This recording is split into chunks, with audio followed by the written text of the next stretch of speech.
As an extremely skilled bounty hunter with a disdain for Jedi, Shae Vizla naturally fell into the ranks of the Sith Empire as they emerged from over a millennium of absence. However, the Mandalorian warrior came to dislike war, feeling that random killing just wasn't exciting enough. As a result, Vizla defected from the Empire to lead her people, gaining her the title of Mandalore the Avenger.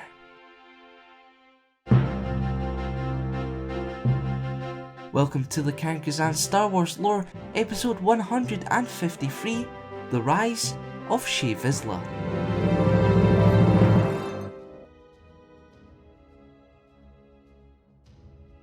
Like many bounty hunters before her, Shae Vizla harboured no moral compass or any care for her employer's goals. Only one thing in life truly mattered to the Mandalorian warrior: credits. However, following the Sith Empire's return from more than a millennium of absence, Vizla joined their fight against the Galactic Republic.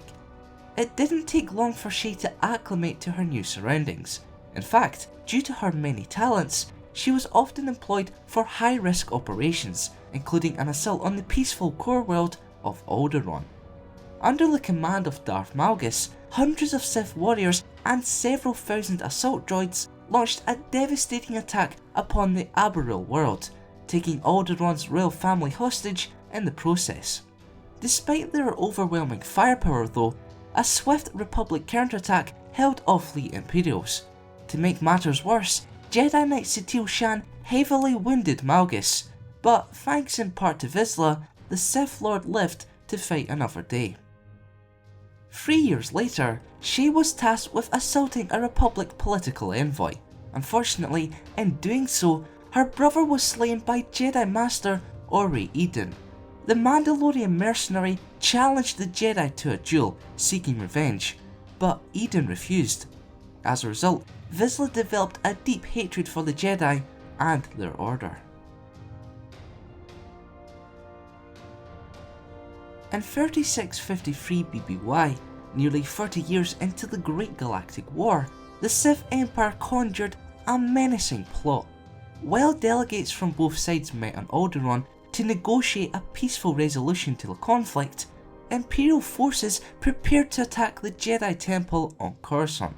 Vizla jumped at the opportunity to deal a massive blow to the Jedi. So, as Darth Malgus and his Twi'lek attendant Alina Daru approached the temple's entrance, Vizla made her way to the structure's ziggurat to offer sniper support. Once inside, Malgus and Daru were quickly joined by 50 Sith warriors, resulting in a massive duel between both sides of the Force. Shae used the commotion to her advantage in a race to reach the security grid mainframe. Her task wasn't without its problems. However, after slaying several members of the temple security force, she managed to lower Coruscant's defense grid.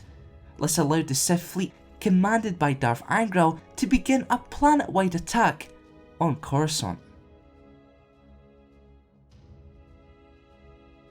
Over a decade after the sacking of Coruscant, Vizla retired from Imperial service on Raishi, though she continued to lead her clan. In the years that followed, Vizla and her followers had many dealings with the Nova Blades. That was until the pirate gang's involvement with the Order of Revan, which forced Vizla's clan to another island. She was later confronted by Republic forces who demanded information on the Revanites. Vizla only agreed to reveal information if they could best her in a duel, which they achieved. However, she later travelled to Yavin 4 to assist the allied Imperial and Republic forces in their quest to topple Revan. Thanks to the legendary bounty hunter, Revan was defeated.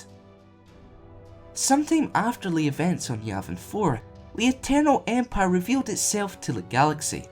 The Galactic Republic and the Sith Empire simply couldn't compete with the dominant government, forcing both to concede defeat.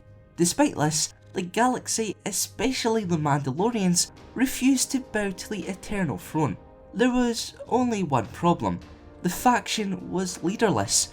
However, she was elected to fill the role, and was christened as the Avenger, a title Vizla reluctantly accepted.